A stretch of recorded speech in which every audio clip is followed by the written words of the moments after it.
بسم الله والصلاة والسلام على رسول الله. السلام عليكم ورحمة الله وبركاته. تحياتنا ليكم أجمعين، بنحبكم في الله. ارتفاع أسعار الأبيض التسمين في مصر والإمارات، ارتفاع أسعار جميع البروتين في مصر والإمارات. الأبيض التسمين سجل النهاردة 70 جنيه تنفيذات زي ما قلنا امبارح، بعيدا عن تلاعب الأطفال وبعيدا عن نزول الأسعار وبعيدا عن القصص والحوارات اللي دارت امبارح واول امبارح. وطبعا السوق بيفرض نفسه على الكبار والصغيرين، فالابيض النهارده التسمين سجل 70 على مستوى جمهورية مصر العربية اجمعين وكل المحافظات كمان. اما عن الابيض التسمين في الامارات فاشتغل هناك 14 درهم الحباية و12 ونص كيلو اللحم في الامارات. اما عن الساسو التسمين فالساسو التسمين اشتغل النهارده 80 ورفع من 78 الى 80، وكذلك الرز التسمين واصل ل 86 والبلد الحر ب 90 جنيه.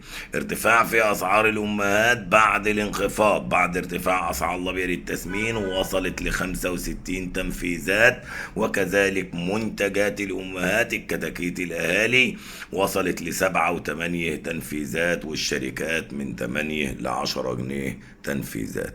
اما عن البيض كلسم الاطفال فالبيض الابيض والبيض الاحمر متساويين، الاتنين ب99 جنيه تنفيذات. اما عن البيض البلدي فمكتسح شويتين وواصل الى 117 جنيه تنفيذات. اما عن الاعلاف فالاعلاف اللي منها الناس بتخاف واللي هي سبب ارتفاع اسعار المنتجات وسبب الازمات، فالاعلاف المصرية ب26,000 جنيه والاعلاف الصينية ب27,000 جنيه متوسط اسعار.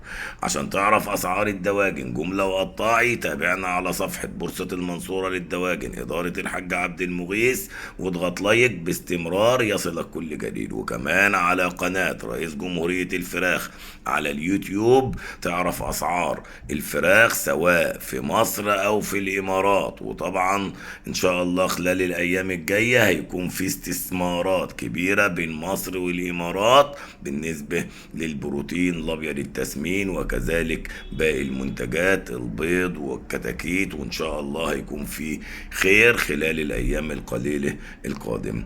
بالنسبة للمستهلكين اللي عايز يعرف أسعار الفراخ على أرض المزرعة بكام وبكام تشتريها من المحلات، تابعنا باستمرار على صفحة بورصة المنصورة للدواجن وعلى صفحة رئيس جمهورية الفراخ على اليوتيوب. بنعمل بثات بنوضح فيه مؤشر السوق والفراخ بكام على أرض المزرعة والمفروض تشتريها من المحلات بكام، وكذلك على اليوتيوب بنعمل بثات للمبتدئين اللي بادئين يربوا فراخ سواء في مصر او في الامارات، وفي استثمارات كبيرة ان شاء الله هيكون في خير لجميع العاملين في مجال صناعة الدواجن اجمعين.